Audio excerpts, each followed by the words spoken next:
Hey guys, how's it going? So I want to take you through some different types of oils and what they generally do.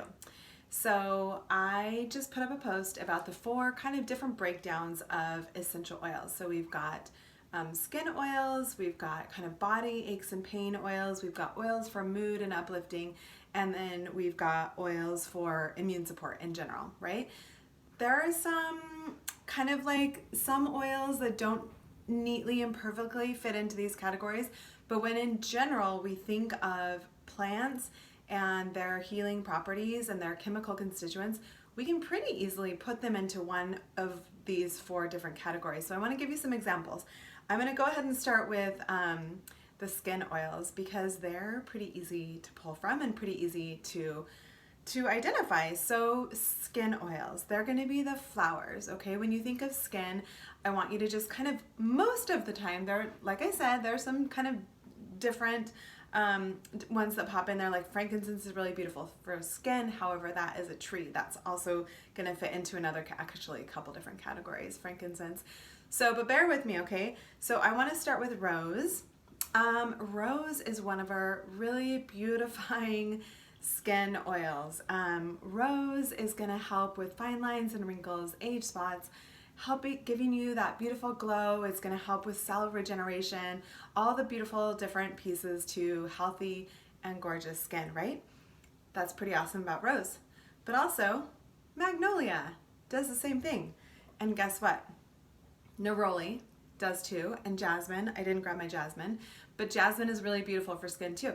So of all of these oils we have, they're all really beautiful for skin. You can carry them in your purse, carry them in your car, give them a swipe around your concerned spots, wherever those might be, on your face or hands or chest, whatever it is. All the florals. Okay, another floral that's really great for skin, geranium. Geranium is called for a lot of major skin issues like eczema, psoriasis. Okay, we've got lavender. Lavender is all things calming for the skin as well as the mind, calming and soothing. But lavender, anytime you get a bee sting or a bug bite or a cut, a scrape, an owie, like lavender is one of the ones that I turn to most because of how soothing it is for our skin. Ylang ylang always goes in my facial serum. I love it on the skin. Aromatically, it's a super powerful oil. It's a little bit too much for me, so I usually kind of dilute it, or I do dilute it a lot, usually kind of stick to a lower amount of it. But ylang ylang is beautiful. And let's see, last but not least of what I pulled is blue tansy. You guys remember blue tansy? It's not one we really talk about a lot, but it is full of chamazoline, which is, this is a white plant, you guys. It's a white flower.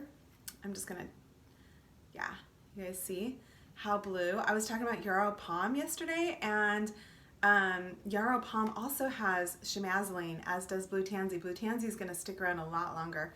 I'm actually going to put it on the inside of my hand because it's going to probably stain. But all of these oils, when you think of the flowers, think of skin oils. Okay, when you think of mood and uplifting and you're needing something to just like boost your spirits, make you happy, one of the ones I grab most is wild orange. I actually like to call this the happy oil. It is the happy oil. Grab it if my kids are grumpy. I love how this just makes me feel so much better about the world. But almost all of the citrus, if not all of the citrus oils, do the same. So we've got wild orange, we've got tangerine, red mandarin. A large size bottle of this is free this month when you get started with me. Bergamot, which is kind of a combination of like lemon lime. Some people call it bergamot. You can also call it bergamot. Either way is fine. We've got lime. Elevation, which is a blend, a citrus blend, and we've got citrus bliss, which is also a citrus blend, and grapefruit. So if you're looking for a mood uplift or happiness or getting you out of like the wintertime blues, the wintertime doldrums, grab your citrus oils for that. Okay, let's move on to immune support. There are lots of great ones for immune support. The first one I'm going to pull is oregano. When we think of immune support, we're typically going to go to the herbs. So our herbs, including cilantro and basil, I didn't even grab those, but our herbs are actually chock full of immune supporting properties in our body because they're live, they grow in the ground, and we're alive, we are also from the ground, right? Our bodies recognize them and can use them really beautifully synergistically to help support our immune system. Our body goes, oh, we have shared DNA with this plant. I recognize you. You're not a synthetic substance. I can bring you in and start to bring you into my body to help my body find that state of balance again. Okay, so oregano is going to be a great immune supporting oil. We've got thyme. Thyme is one of the biggest. Thyme's an awesome one, and it should not be forgotten. Rosemary. Rosemary is also in our On Guard blend, which is the protective immune support blend. And I wanted to for sure, of course, bring in Melissa. So Melissa is lemon balm, and it is one of the highest in terms of antivirals and immune supporting oils. So this is a beautiful oil. It's an expensive one. It's a tiny bottle, as you can see. This is one that you're going to want to save your LRP points for to cash in and get that for free. If you have any questions about that, let me know. Last but not least, of the 4 different types of essential oils, we've got the trees. Okay, so what are the trees for? In general, when you're thinking of trees, you're going to think of big, huge, massive, strong. You're in the middle of a forest and you know that there's just like these giant roots going on under the forest floor, and they're just like they're holding you up. They're holding us up, right? That is what we think of when we go to the trees, and we can use them for mood stabilizing and grounding. If you're someone that just really has a hard time getting out of your head and you need to feel more rooted into the ground, pull your tree oils, okay? I didn't grab them all, but I grabbed some. Frankincense, gonna be one of the best ones for this. Frankincense can fit in every single category, to be honest. It is great for skin. It is great for mood uplifting because it passes the blood-brain barrier. It's an amazing immune support, and yes, it is great for our bodies, aches and pains, inflammation, regulating inflammation in our body. Frankincense that's why we call it the king of oils. It's got everything. It fits into every single category. It's so powerful. So wintergreen. Wintergreen, actually, I think this is a little more of an herb, but I wanted to put this one into this category because of how awesome it is for inflammation and pain. So it is 90% methyl salicylate, which is a pain reliever. So this is an awesome one to put when you're thinking of body aches and pains, okay? 2 years ago, I broke my ankle. Broke a huge piece of the inner ankle bone and had to have it pinned back together. I had to have some pretty serious surgery to get that all back together. And as soon as I knew I was broken, immediately I went to my anti-inflammatory oils and my tree oils. Specifically, I would say birch. Let me grab that one.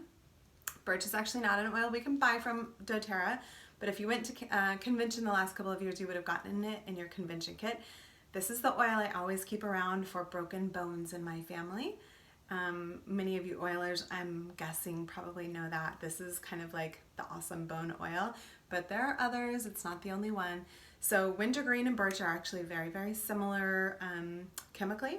So their properties, they're both really high in methyl salicylate. So they're pretty similar. They even smell kind of similar. Arbor vitae, another amazing tree oil. This is going to be really great for the same thing, just like grounding you, but also supporting your body in finding its state of healing.